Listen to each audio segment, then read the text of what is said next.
guys at the quarterback position? How's it been? First of all, I think we got a great room of guys. They probably the best group of quarterbacks as a whole that I've coached as far as individuals.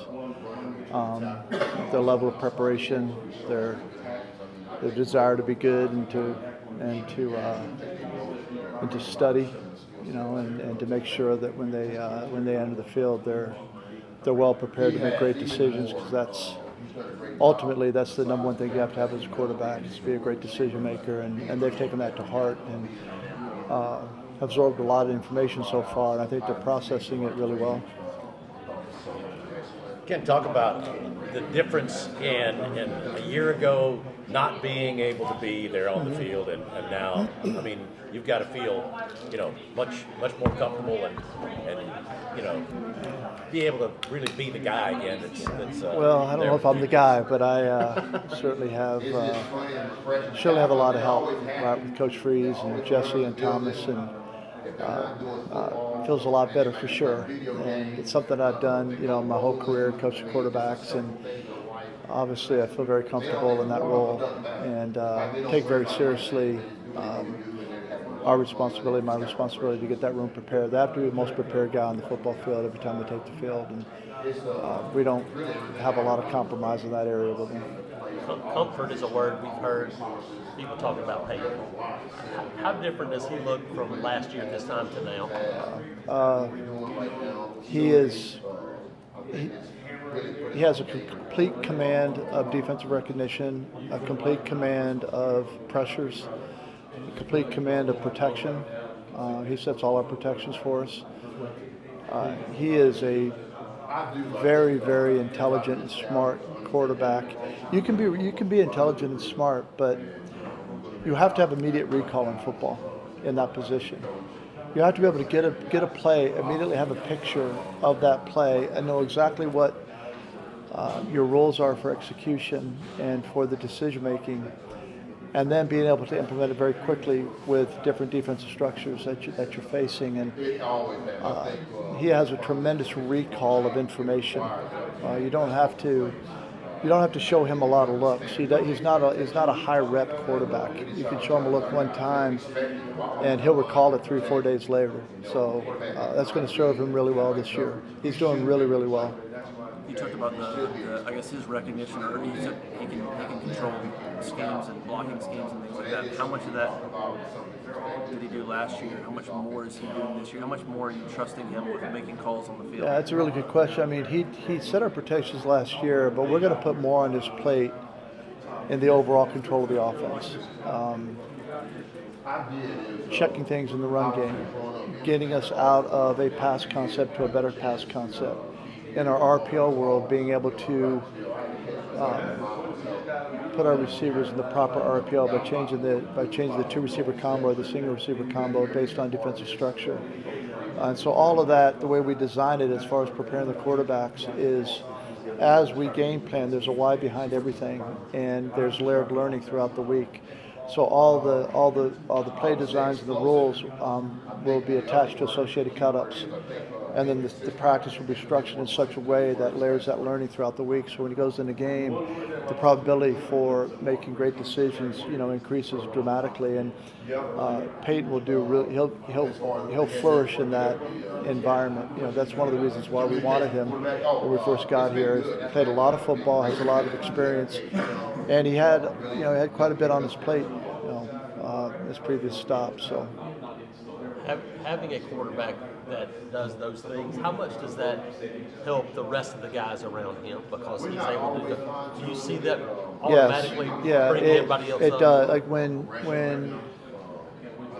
the defensive front and secondary shows a particular pressure and they're disguising it, Payton picks it up immediately, gets us in the right protection, gets a block, and throws a completion. That's obviously going to generate confidence with the guys up front and trust that he's going to give them a chance, for success, and the receivers a chance for success by delivering the ball on time and understanding when the defense is most out of position and where to go with the football in an ever-increasing, decreasing amount of time. Right? You have to be a great quarterback. we believe that you have to anticipate the game and not react to it. If you're constantly reacting to the defense, that's a win for the defense, especially at this level.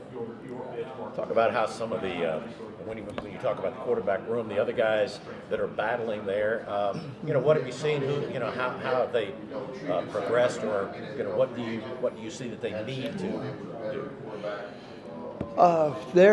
They're all doing well at differing levels, but I think if you track where they should be and where there is some carryover from last year, there's a lot that's not a carryover. There's new terminology, new ways of attacking the defense, new requirements in the room that they didn't have in the past. We believe all of them are tracking properly, in that development and knowledge of the game, and being able to be trustworthy when they go out on the field and play football for us. The competition is pretty stout right now because they're all competing in a way that's healthy for the team and healthy for the room, because they're good individuals, they're good people, and they get what it means to be part of something that's bigger than themselves, but still to compete for the job that they want, but do it in the proper ways. So we'll see when we get into some live periods and some scrimmages, and we'll get a better idea really of that ability to process and make great decisions and throw accurate passes when we're in a real competition period. There's only so many reps to go through. Yeah, that's right. How important is it to try to maybe start to narrow things down? Yeah, we're going to. We've talked about it. It's going to have to start here at some point. Probably quicker than later. You can't get 4 guys ready. You really can only get 2 guys ready, and that's even marginal once you get to the season. So at some point here, we need to get a scrimmage in for sure, at least one, and we'll make an evaluation after that first scrimmage and see where guys are at. We, as you guys know, I think we talked about this before. We grade every single play that a quarterback takes. Doesn't matter what the period is, and we grade them in decision making, which is the number one thing that we look for, and then physical execution, and how they've been taught to execute that play, right, physically. And so all of those grades are being tabulated, and when we get a body of we get enough statistically valid evidence where the plays have been evenly distributed, throughout that group, we'll have a much better idea of those 2 areas, and then overall command of the offense. But we need a scrimmage and a couple more live periods. As a quarterback coach, how does it feel to look out there and see the receivers that you guys have? Yeah, well, it's like I say in my position, and across the board. I mean, better players make us better coaches, for sure.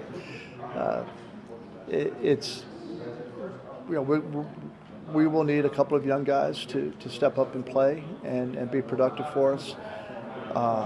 But right now, it looks like that's going to be the case, and we're more talented in that room than we were last year. I can say that. We'll see if it translates to real games, but we believe it will. As a quarterback, when you know that I have more playmaker, does it take some pressure off in terms of maybe not trying to do too much? Yeah, it does. There'll be. I mean, we've already seen it in practice. I mean, there'll be throws that our quarterbacks will make, and attempt. I guess I should say, will attempt that they probably wouldn't have attempted last year, because of the trust that they have in their receiver to make those plays and to finish the play. We talk about a receiver having a big catch radius, and the bigger the catch radius, the more the quarterback's gonna trust them, and also the ability to do things in time and space. I don't want to get too detailed here, but when you're facing a lot of zone coverage, I mean, man's one thing, you just got to beat your man, but in zone, you have to have the ability to understand coverage and in time and space, and to know when to shave a route, to know when to throttle, to know when to run through a particular zone if needed, how we're isolating an individual defender.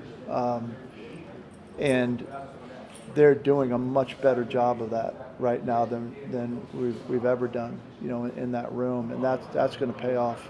That to your question, I mean, that brings confidence to the quarterback in knowing, if we're going to isolate an inside defender with an over and under, but we've got to shave away from the next defender pushing to him, right, to ensure the throw. We wouldn't make that throw last year. Yeah. We're making that throw now. Is that where narrowing down the reps, where guys can get more reps together with those guys, comes into play? Yeah, less is more for sure. Yeah, just dress up what you're doing in multiple looks, and but conceptually keep running, keep getting reps at the same concepts, and then just present them differently. Kent, could you just talk about what it's been like working with Derek since he got here? Derek's great. I worked with him at Ole Miss when I was there as a coordinator, and he was the running back coach. Outstanding individual, great coach. I think the guys really relate to him well, and he's done a really good job of leading our room of coaches, and it's clear that he's unselfish and just wants to win. Yeah, I know you talked about needing a little bit more time in terms of getting two quarterbacks most of the Yeah. reps. Is there any separation right now between Holden and Hank? Are they doing anything different from each other? Or are they kind of on the same level right now? They're probably on the same level. I mean, if you were to hold a gun to my head and maybe choose one of the two categories, I'd say they're probably at the same spot. But that will separate. It always does. And it's rarely a case where two guys go through the entire camp and there isn't some separation at some point. It might be the case this time, but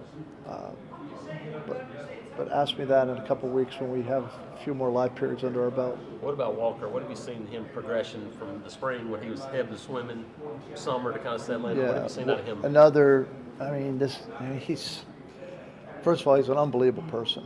And talk about a guy that cares. He's like the rest of the guys in the room. He is very detailed. He takes a ton of notes. He wants to know the why, sometimes too much, right? Especially at his age right now in his development.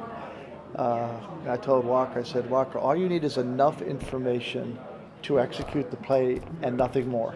I'll teach you the nuance of defense and coverage and how to defeat, coverages, within that concept. I'll teach you the nuance of some of that stuff later. Just good enough to execute the play and go deliver the ball, because he's really physically talented. He's big and strong. He's got a great arm. He's naturally accurate. He can get out of trouble if he needs to, but as you guys know, that the physical attributes in quarterbacking only carry you so far. That's really not quarterbacking. You got to learn how to play the position.